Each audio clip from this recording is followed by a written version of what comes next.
My mission would be just to help people, give people a new perspective, because we get so stuck in, the perspective that we have, and then we read things that are just constantly, it's like a self-fulfilling prophecy where we're just reading everything that makes us feel the way we already feel. But really, to make things concrete and clear to me, I will write about it. Mm-hmm. And a lot of times it's not till I get to the very end that I'm like, oh, okay, this is the end, Yes. When I start writing, I have no idea how it's going to end. Yeah, it's an exploration. I feel the same, actually, exactly. When I write.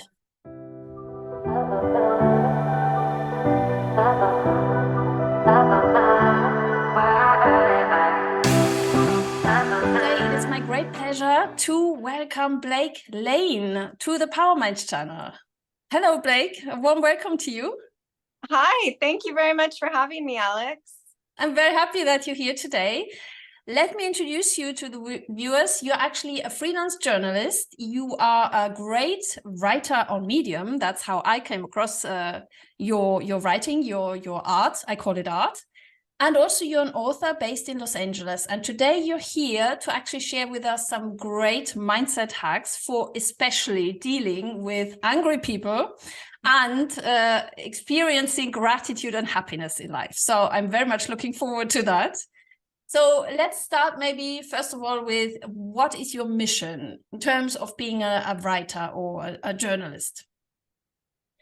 I would say that my mission, it's an interesting word. I never thought of it like that, but my mission would be just to help people, give people a new perspective, because we get so stuck in, the perspective that we have, and then we read things that are just constantly, it's like a self-fulfilling prophecy where we're just reading everything that makes us feel the way we already feel.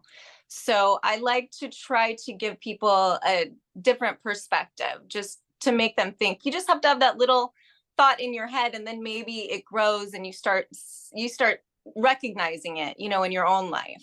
So I would say that's definitely also this effect your writing had on me, I can confirm. And it was especially that article you wrote about how to deal with angry people. And dear viewers, I'm going to link that in because you gave me, through writing that, a complete new perspective of looking at angry people. So if I may say from my perspective, what I took from your article was basically, first of all, let that angriness be with them. And also, I think the main thing you want to say to the readers is to, first of all, go back inside your own feel. I mean, reconnect with yourself, and then laugh. I think your main remedy is laughing, right? Yes, definitely. I would say my biggest challenge, and I'm grateful for every challenge that I get. I try to be grateful. My biggest challenge is driving. Oh, yes, driving situation. Yes. Yeah. My biggest challenge is driving, and I used to get very angry, and now I try to look at it as challenges. And the other day I was driving with my kids, and this lady cut me off, and then she gave me the finger, and my kids were all in the car. Classic situation. Yes, exactly. And we all just cracked up. We were all laughing, me and my kids. Oh, wonderful. You even show it to them. That's so wonderful. Yeah. For sure. Yeah. I am trying to, model that behavior to them, and so that they don't take other people's anger seriously. Like, that's their problem. Let her deal with it. Look at her. She's completely angry. She's unhappy. It's probably going to ruin her day. And it's funny for us. We're enjoying it. So yes, that's kind of the idea. And now you know why I so much love this article is because on the PowerMinds channel it's all about positive energy. But then people always tell me, yeah, but in real life, Alex, this is not that easy. You can't always have positive energy because, especially in such a situation, we feel provoked. What would you recommend to all those people now saying, no, it's not that easy? How to cut that negativity off from yourself? For sure. First, I want to say it is not easy. It definitely is not easy. It is something you have to practice. Just like if you want to be a good basketball player, you have to practice. And when you start out, you're not going to be that good at it. And you get better and things get easier as you try.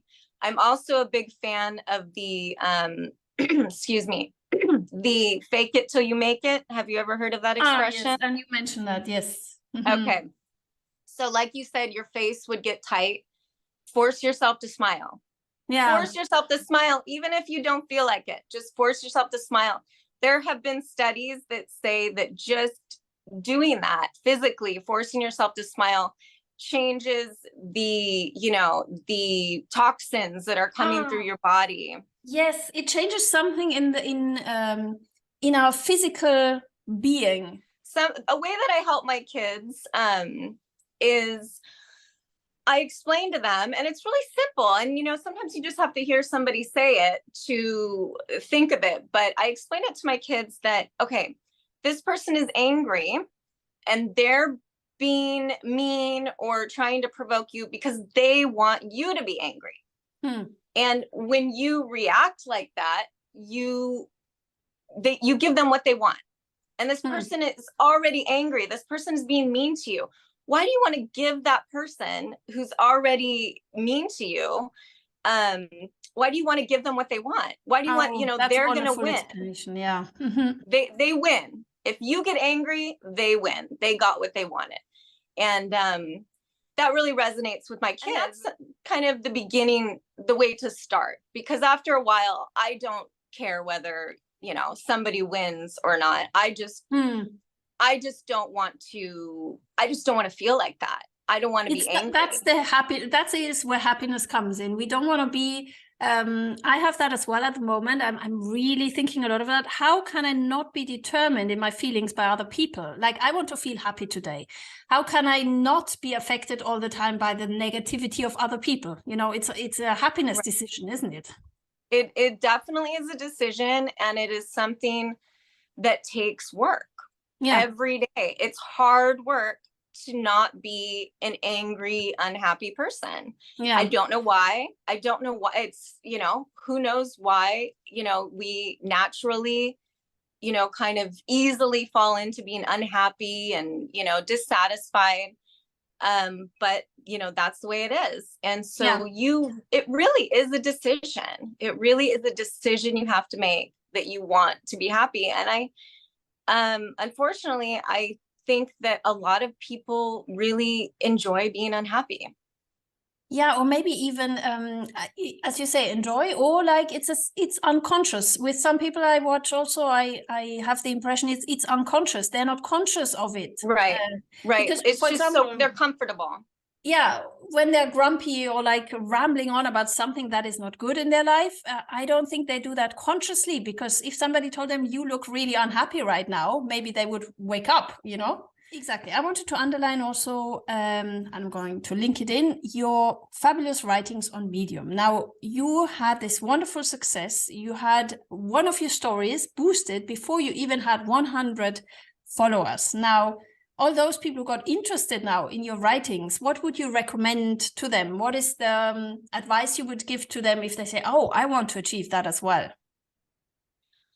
I would say to write from your heart, to just be as honest and vulnerable as you can be. For me, writing is very therapeutic. It answers questions for me that I discover through the process of writing. So I might have kind of a vague idea, but really to make things concrete and clear to me, I will write about it. And a lot of times it's not till I get to the very end that I'm like, oh, okay, this is the end, Yes. When I start writing, I have no idea how it's going to end. Yeah, it's an exploration. I feel the same, actually, exactly. When I write. But really, to make things concrete and clear to me, I will write about it. And a lot of times it's not till I get to the very end that I'm like, oh, okay, this is the end, you know? Yes. When I start writing, I have no idea how it's going to end. Yeah, it's an exploration. I feel the same actually when I Exactly. write. So now I would say if you're writing an article that's more, you know, like about writing or, you know, tips for writing, that's, you know, I would plan that out first. But when it comes to writing about personal stories and stuff, it's the same with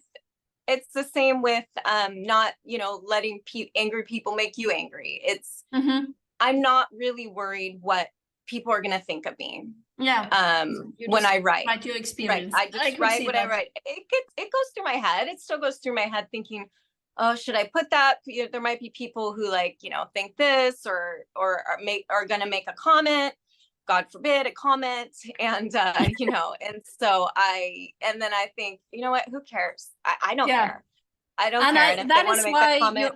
Exactly. Sorry to interrupt you, but that is why your writing resonated so much with me, because that article, I read it and it felt like, oh, a good friend just told me her story, and the story is so much I could really feel you just wrote how you thought it, you know. And that's fabulous. And it's something also very brave, because of course, there's different writing genres as well. You just mentioned it. If you write a how-to article or a technical article, of course, you have a different style of writing. Right. But this type of writing about what I call it's life experiences, sharing life hacks, or even sharing those valuable, you know, how did I make it, or how do I feel? That is something that is, I would call it stream of consciousness. So how would you call it? Yeah, stream of consciousness is a good way to put it. Another way I could put it is discovery writing. So, you know, I'm just kind of discovering where I'm going to go as I write. I wouldn't say that I don't sit down and like you know, I'm inspired and the words just flow out of my fingers and it comes easily. Like I struggle. I sit there and I'm like, oh, this is hard. I want to get up and go, you know, sit outside in the sun with my cats and just, because I think deep down at heart, I'm a lazy person. And unfortunately, I have not been able to indulge in that yet in my life. So maybe someday. But yeah, that laziness I'm always fighting with that laziness inside of me. That's like, no, go look it's sunny outside. It's nice. Just too hard. Go outside and lay down. And yeah, but also one has to say you live in a wonderful place. So the temptation must be every day. So I understand you. Yes, it's so beautiful in Los Angeles. And, you know, the beach is 10 minutes away and it's just calling me there. So yeah, but you know, like it's just like exercising. You might not want to do it. You dread it. You force yourself to do it, but you never regret spending time doing it. And you feel better because something then afterwards in your mind, that's how I feel, is clearer. Because as you said, this exploration, or as you said, discovery makes you, okay, now I'm clear about what I'm experiencing, you know? Exactly. And that's so rewarding. And then you feel better even going into nature, you know? Yeah. Oh yeah. The reward is amazing, but that's true with anything in life. The more you struggle for it, the greater the reward is going to be. And that is the thing about when I get the question, always the success question. That's why I dedicated the PowerMinds channel also to the topic of success. Success is not something that drops from heaven. Success comes with this constant, as you just described, this constant process of, it's not a fight with yourself, but it is this disciplining yourself and saying to yourself, no, I'm going to write this first and then I'm going to enjoy the sun. That's the precursor of success. Exactly, for sure. Yeah, it's making the decisions.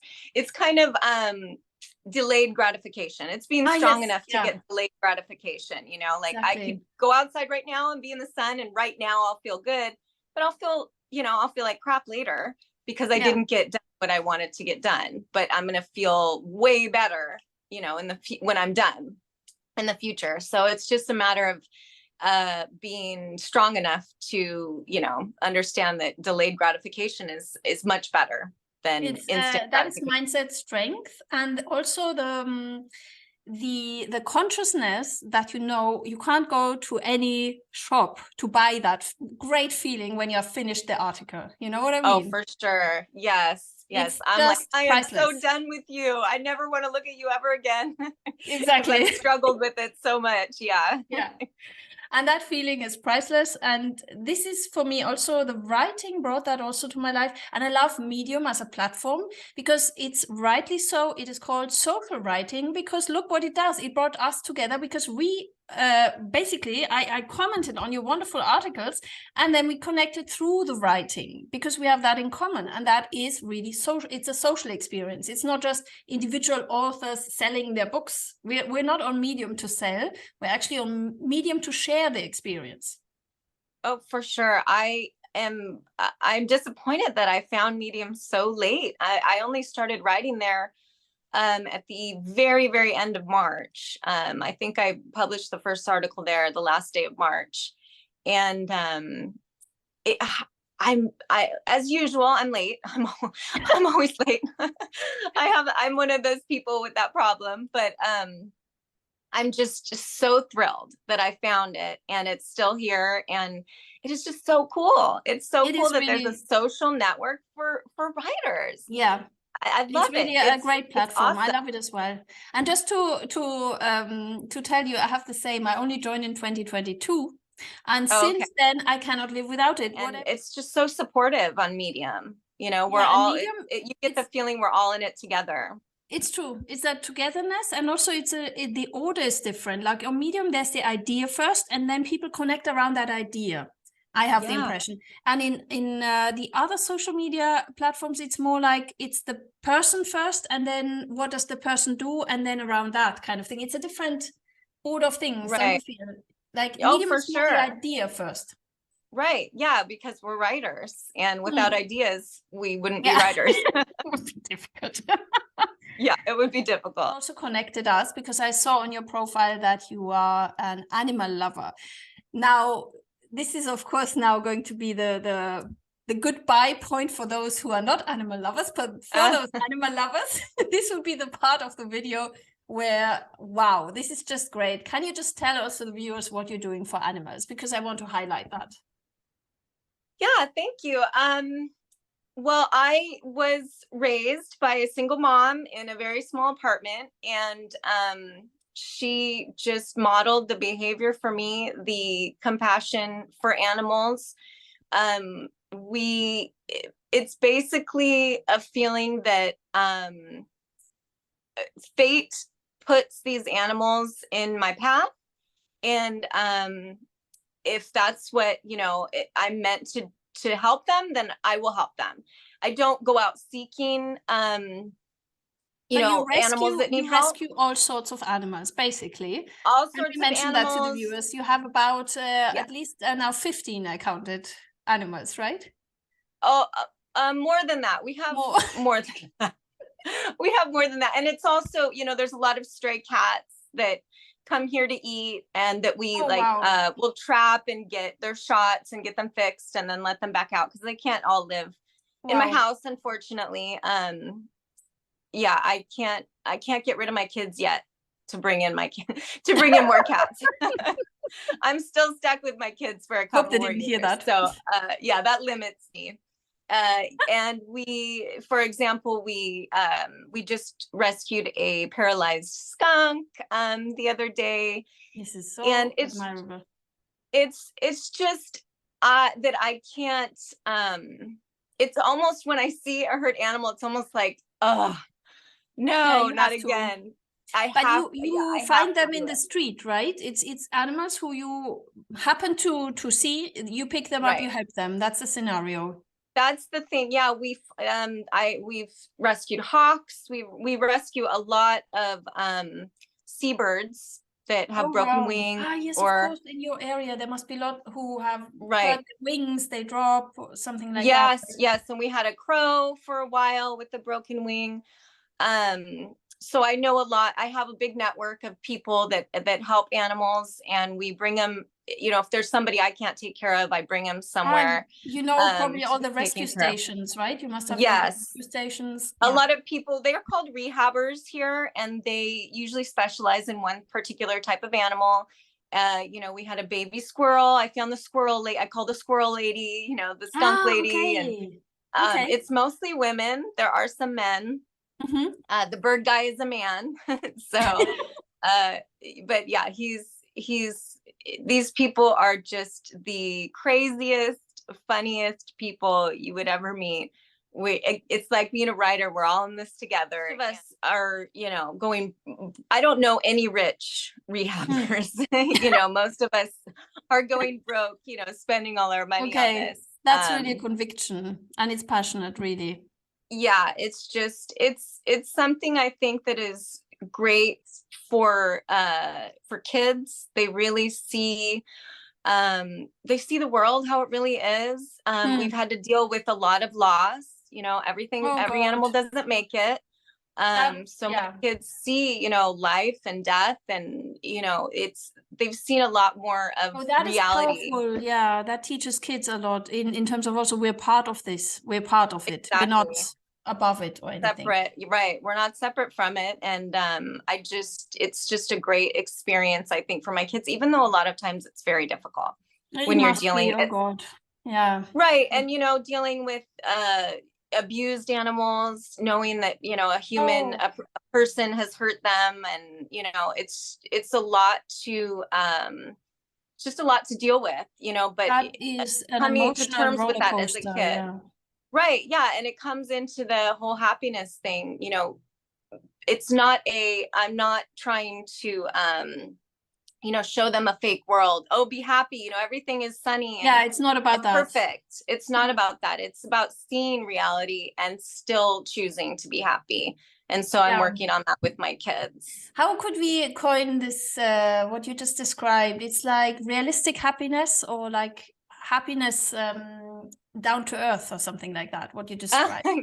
Yeah, maybe I just see it as just accepting reality for what it is, not trying to change, just being happy with the way things are, not trying to, I try never to wish that something is different than it is. Ah, that is powerful. Let me put that in the title. That is okay. But that is true. We have this as parents, we have this responsibility of passing on these values. For me also, I have a dog and I keep other dogs, and the dogs, they always link me back into, I call them, they are my connection to nature, because they always pull me back. So for example, now we are on a call. I love this technology that we can connect over this huge distance, but then again, there's a screen and there is artificial light. And for me, it's a necessity after a call like this to go back to nature, to be reconnected, if you see what I mean. And so the link for me is the dog. Because if I had been without any animals, I would possibly say, oh, I will go into nature tomorrow, you know?